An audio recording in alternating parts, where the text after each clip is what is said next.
Hey everybody, it's Drags and it's Wednesday, April 24th, time for episode 295 of Patriots Beat on the CLNS Media Network. Find us at clnsmedia.com and of course, as always, follow us on Twitter at Patriots CLNS. It is finally here. All of those mock drafts are a thing of the past as of tomorrow. The NFL Draft 2019 style, that week is finally upon us. Thursday night, Friday night, and Saturday, 32 NFL teams will be reloading and restocking their rosters with the best young talent out there. How will the Patriots use their 12 picks, if indeed they use all 12, which is unlikely? How will they use those picks in the draft to restock and reload? We've spoken to CLNS colleague Evan Lazar and Mike Dussault of PatsPropaganda.com in the last couple of weeks. This week, I want to welcome someone who pays particular attention to roster building throughout the season and does a great job of it for Pro Football Focus, Louie Benjamin of Pro Football Focus and ProFootballFocus.com. You can follow him on Twitter at PFF_Louie, Louie. Welcome aboard, Louie. How you doing? I'm great, Chags. Thanks for having me on. It's going to be half hour of fun and excitement building up the draft like everybody else and their brother has since the end of Super Bowl 53. You getting much sleep? No. Combined with the draft, I also have a 2-year-old who doesn't like to sleep a lot. Well, you know what? That just gets you in more prime shape and gets you ready for the focus and the intensity of what's about to happen. So yeah, it's resistance training. Yeah, it's totally what it is, Louie. It's resistance training. I appreciate that. Tom Brady would appreciate that too. For sure. It builds up pliability mentally. Here's a serious question. You folks do an amazing job at PFF of breaking down literally thousands and thousands of hours of film on players at different positions. But what we really don't know, Louie, is how a particular organization rates a particular player, right? Doesn't it really come down to how a team, specifically GM, scouts, and obviously the coaching staff, feel a player will fit into their system? Right. I mean, that's a lot of it. With certain positions, especially like a wide receiver where you'll see rankings all over the place, just depending on what type of player you're looking for. And we try to figure that out. But then there's also some positions that are pretty much translatable to most schemes, and those are the players you'll see rise to the top. You know, and the point is, we think we know what a particular team needs or wants or has vacancies for. Like, obviously, the Patriots lose Rob Gronkowski, right? So we figure they might want a tight end and draft a competent, comparable, I should say, tight end. To kind of slot into that position. But it doesn't always work out that way, especially with the Patriots who, as we have heard time and time again, stick usually to the best player on the big board. Yeah, who would have thought they would have drafted 2 offensive players with their 2 first-round picks last year? Everyone was predicting defense to get younger on that side of the ball. But yeah, you really can't predict what the Patriots are going to do, especially with what Bill's thinking. You never know. Well, that's exactly right. And, as it turned out, what he did last year in the first round with his 2 first-round picks to take Sony Michel, who scored the only touchdown in Super Bowl 53, and Isaiah Wynn, who slots in as the left tackle to replace Trent Brown this year. Those are 2 key picks that, he's, again, smarter than your average bear, and he's always looking forward. And that is something I think people have to keep in mind when they watch how the Patriots in particular, and this is, again, a Patriots audience for the most part listening to us, that's how the Patriots think. Yeah, and with Sony Michel, we didn't have a first-round grade on him. We generally don't rate running backs that high value-wise, but for what they did this last year, you saw it. They focused on the running game, and that's what got the job done for him. Do you really think Clelin Ferrell, an edge rusher, could be available for him at 32? Because I'm going back to your mock draft of your Patriots-specific mock draft from a tweet of April 16th, and the very first player, certainly a lot of people have them taking some type of edge rusher, but Clelin Ferrell, do you think out of Clemson he could be available? I think he could because while he was a solid starter, he didn't test out of the charts as an edge, and there is probably 6 or 7 guys who might go in the first round from the edge position. And we have him rated right around at the end of the first round, early second, as far as grade-wise. So it's possible he could be there, I think. So as we all know, the second guy you have them taking at 56, again, indeed, if there are no trades and they don't trade a good number of their 12 draft picks, which I think they will, but if they stick to chalk pretty much in the first 2 days, at 56 you see them taking Dexter Lawrence. What's interesting about this, and I spoke to Evan Lazar a couple of weeks ago about this, Dexter Lawrence is a different type of defensive lineman. He can do essentially what a Vince Wilfork or a Malcolm Brown did, and that is, play more inside, take up 2 gaps, where a Clelin Ferrell is a pure edge rusher.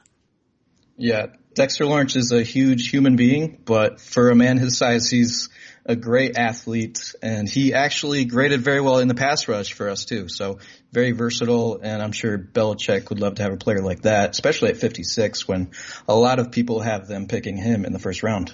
It's also interesting is, you have Dexter Lawrence falling, I wouldn't say, like a rock, but if he would fall to 56, that's certainly more of a dip or more of a precipitous fall than before the bowl season when, obviously he was suspended and got into trouble with what, he has maintained was an accidental PED use. Right, and the coach vouches for him, and I really don't put too much stock into that at this point. And with this mock draft, it was just the way kind of it fell. I'm not necessarily thinking he'll be there, but he was available at that pick, so of course I took him.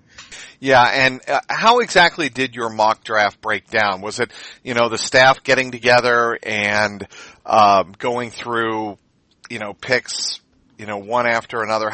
What was kind of the structure of the mock? Well, this particular one was just one of those websites that puts in like the consensus rankings and then makes the picks, and then when it's your pick, you make the pick. Gotcha. And the other thing I want to talk about is, if you're the Patriots and you're talking about loading up on a particular side of the ball, is this the year they finally go after finding Tom Brady's replacement a couple of years down the road?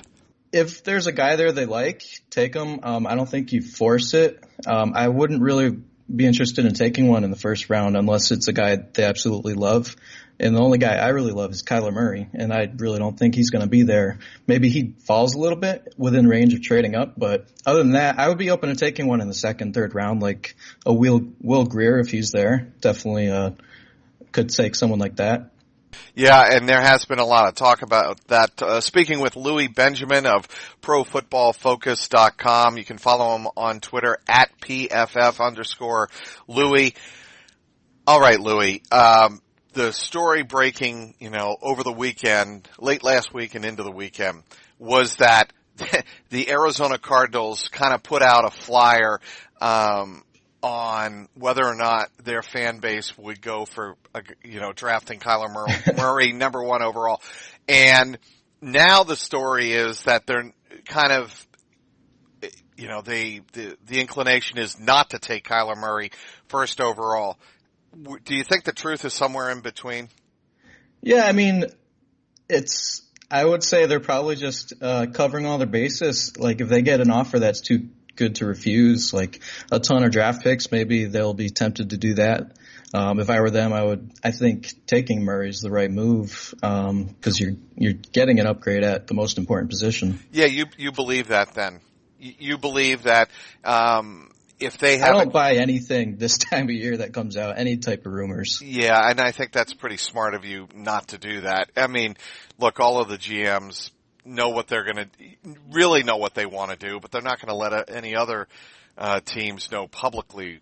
They're not going to show their hand. They're just not going to do that. And I think that's why I asked it at the top of this podcast is I think we really have to step back in the hours leading up to Thursday night and understand that we really don't know what these teams want and see in different players. Right. Everybody's got a different board. Everybody wants different things. They want to build their team their own way. And you'll see how teams value their players on draft day when they make the picks that they are stuck with. So, the auxiliary to that, or the corollary to that, of course, Louie, is what do they do with Josh Rosen? And do you think from what you know, on having watched him on film and knowing what the Patriots want in a backup, do you think Josh Rosen would make sense in New England? It depends on what I know about Tom Brady. If I know he's going to be here for 3 more years, what's it going to take to get Josh Rosen, your first round pick? I don't know if I'd want to take a backup QB, with a first round pick. I think you've got to make the assumption Tom Brady's at least playing here 2 more years. 2 more years, right? Yeah. And assuming, his contract ends 2019, I got to assume that they're going to, get the extension done, maybe even before draft night on Thursday night. It's got to get done. I mean, the Patriots have to, somehow find a way to knock down that $27 million cap figure for this year. And I figure if that gets done, then they know better what they want the backup quarterback position. Right. Then you know what you need to do. And if I knew Brady if there was possible he would be done after this year, then definitely. Josh Rosen, here's my 32. Come on over. So what did you think of Josh Rosen this past year? I mean, there were a lot of people who feel that he had mixed reviews, and that there were some games he came in, he looked very, very strong. I believe it was against Seattle. He had a very good game, and then there are other games where he struggled quite a bit to make the right reads or was late making reads.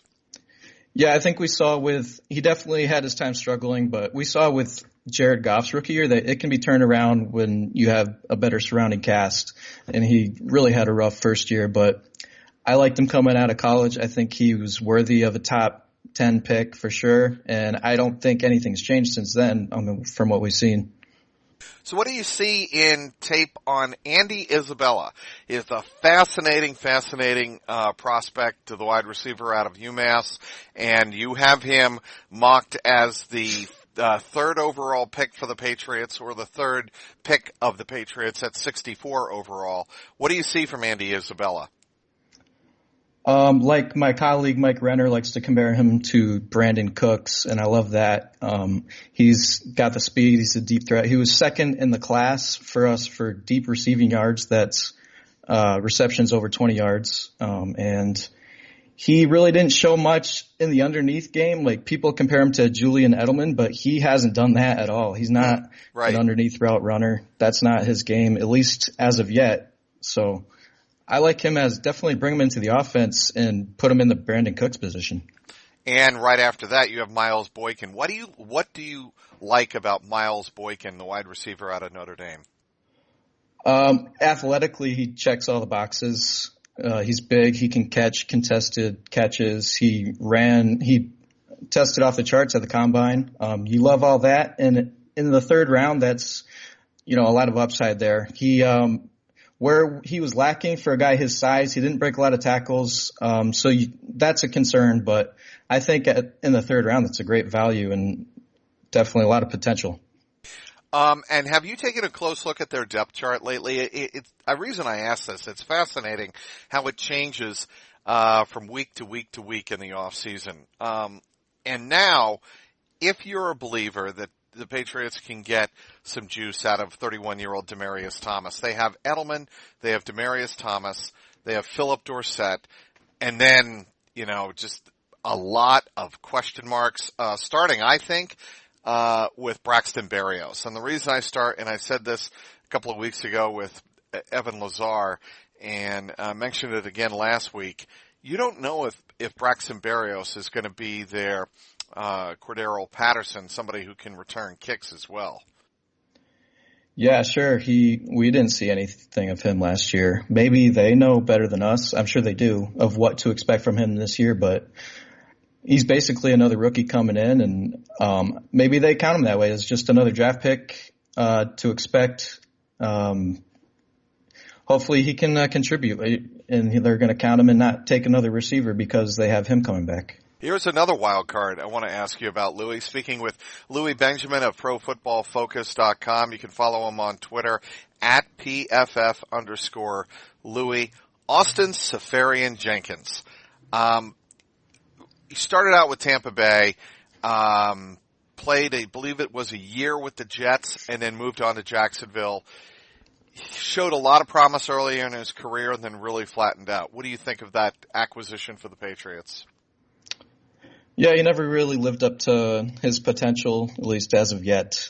He graded out pretty well recently as a run blocker, and he's been a starter in this league, so that's more than they had after Gronk retired. So he's pretty much their best tight end at the moment. But I wouldn't expect any type of breakout season from him. He's kind of shown he's not that type of player. So, I mean, there's the two Iowa tight ends. There's Irv Smith. There are options if they choose to do that at the end of the first round. And I'm tempted to think that if Irv Smith is on the board and the Nick Saban, Bill Belichick connection with Alabama, naturally, I gotta think that there's going to be a strong temptation for the Patriots to take Irv Smith. He's definitely a good receiver. He's not really a complete tight end, but if they're just looking to replace one facet of what you got from Gronk, which was a downfield threat, another target for Brady, he led the class in yards per route run for tight ends. He led the class with a perfect passer rating when targeted. So you're getting a good receiver from him for sure. I did not know that. He graded out that highly in terms of just pure pass receiving skills at the tight end position? Yes, 2.66 yards per route run, which was in line with some of Gronk's best years in the NFL. Obviously, college is different than NFL, but that's still very high. So, Louie, that's fascinating to me because, knowing Belichick and having been on, countless conference calls with him, he spoke at length about the blocking skills of Rob Gronkowski and how critical those were. Those skills are in the Patriots offense overall. And Josh McDaniels likewise spoke very highly of Gronk's ability to block. But I don't know. I mean, if he is that strong of a passing target and they feel that he can get on the same page running those routes with Brady, I think that there's going to definitely be the temptation. He's in the mold of the other tight end that we used to have that was really good. And he's not as much of a blocker, but still just as much of a threat. And, yeah, it would be a temptation to take him for sure. I want to go back, Louie, talk about how Isaiah Wynn graded out a couple of years ago out of Georgia as a tackle, and what you see in his strengths and why you think the Patriots project him pretty strongly as Trent Brown's replacement at left tackle. They got to be counting on him, right? They took a first-round pick on him, so I don't know how his recovery is going to be coming off his injury. It's usually a tough one to come back from, but we graded him very highly, and we love that the Patriots were planning to at least try him out at tackle because, too many teams, or we think too many teams just shoehorn players into the interior because they're not the prototype or whatever, but he played tackle in his career at college at Georgia, and he was as productive as any tackle we graded, and I think he can do it if he's still the athlete that he was. Tell us a little bit about another Alabama prospect that's kind of fascinating to me simply because of the age in the secondary and the safety position. That's Delonte Thompson, again, out of Nick Saban's school, Alabama. Deontay Thompson. Yeah, he had a lot more hype coming into the season, right? But he did. And he fell off a little bit. But this is Deontay Thompson strikes me as somebody maybe takes a little bit to develop, but in terms of his ability to go back and forth between free and strong, if he did any of that at Alabama, and whether or not the reason I'm asking about that is because the Patriots love their versatile safeties that can go back and forth, and, play closer to the box or drop in coverage. Sure, and he did a little bit of both. He made some plays from center field that few NFL safeties can make, and he's solid against the run, although his grade did go down this season from the season before. But coming from Alabama, that would not surprise me if they took a chance on him and maybe get a value, because his value has dropped since the past season. What is the most enjoyable thing to you about like evaluating all of these players and watching hours and hours of film? What satisfaction do you get out of grading these players? What's the most enjoyable part of it all? A few things, like obviously when you see a guy you like who has a great game or whatever, and then you follow him and see how he develops and see if you end up being right on him.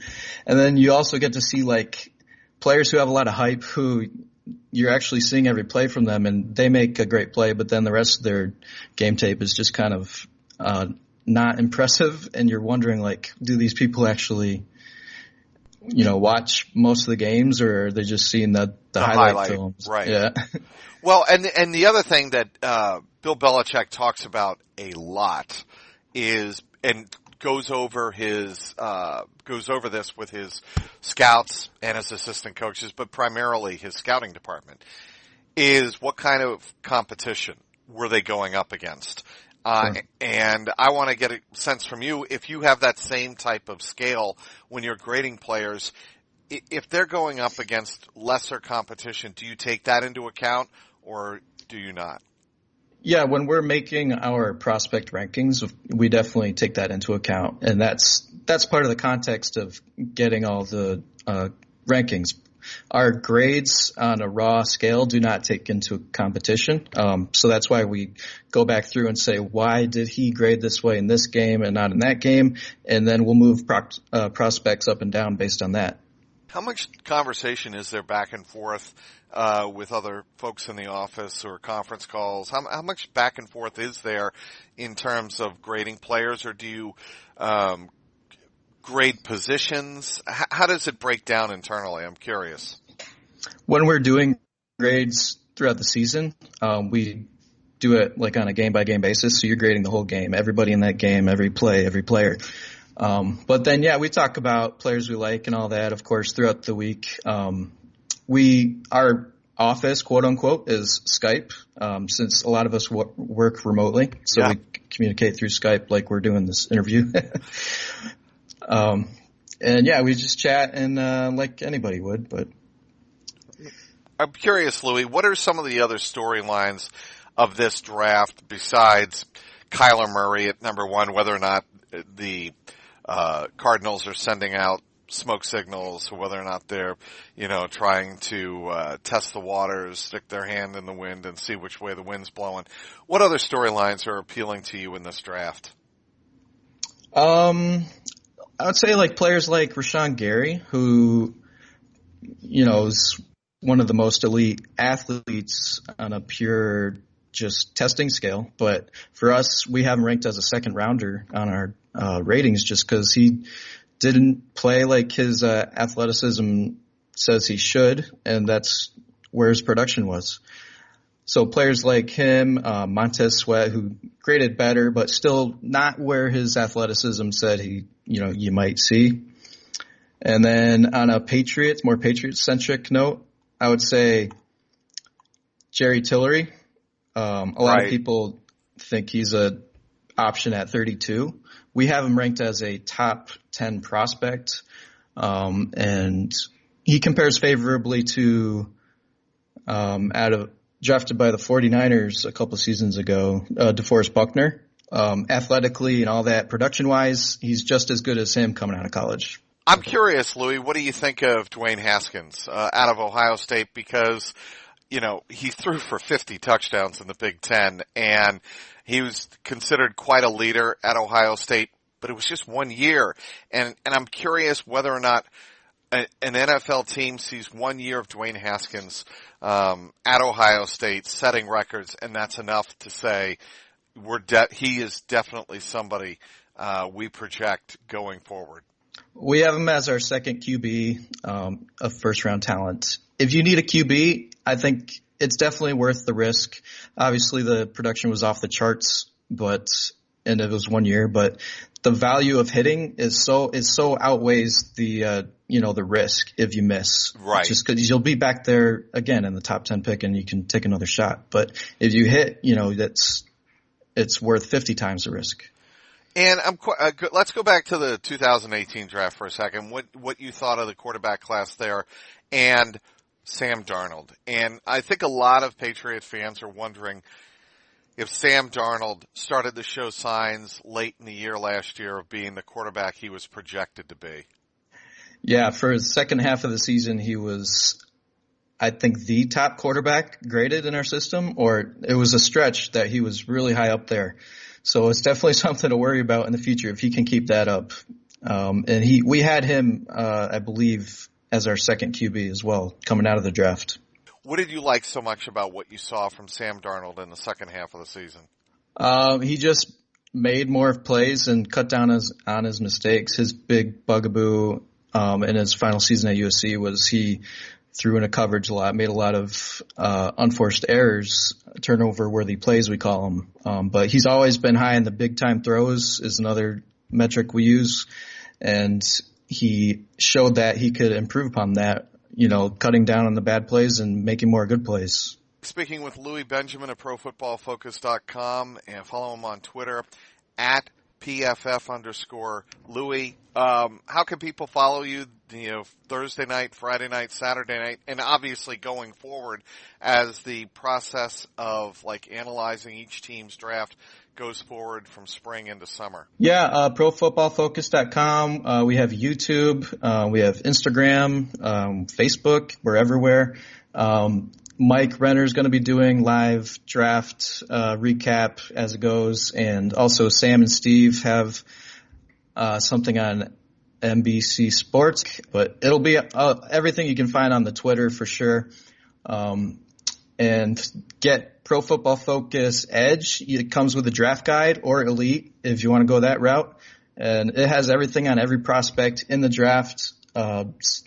We've charted every game of the FBS season this past season, every play, every player, every snap, everything you need to know is in there. There is nobody, and I do not say this just as an advertisement. I don't say this as a thank you, Louie, for coming on the podcast, the Patriots Beat podcast powered by CLNS Media. Nobody has done more review of film than Pro Football Focus. And you guys have just such a voluminous library, and the statistical and analytical breakdown is phenomenal. And I highly recommend anybody who wants to really be up on what's going to happen Thursday, Friday, and Saturday to go over to ProFootballFocus.com and sign up. Because for my money, and I'm in the business, and I write for a living, and I'm, cover the Patriots for a living, it is worth its weight in gold.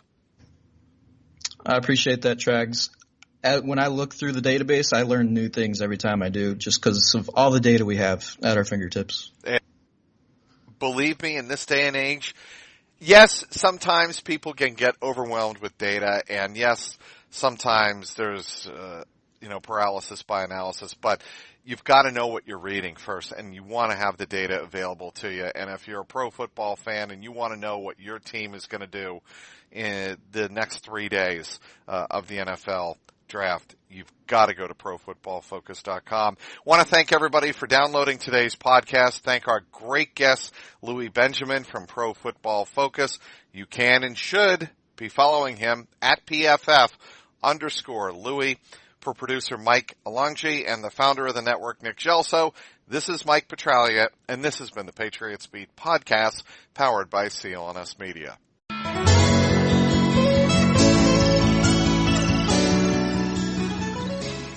Hello, I'm Dan Lothian, host of the Behind the Media podcast on the CLNS Media Network. Along with Jimmy Young, we dive into the biggest media headlines each week with honest, informed, and sometimes irreverent perspectives. It's not all serious. We deliver information and entertainment.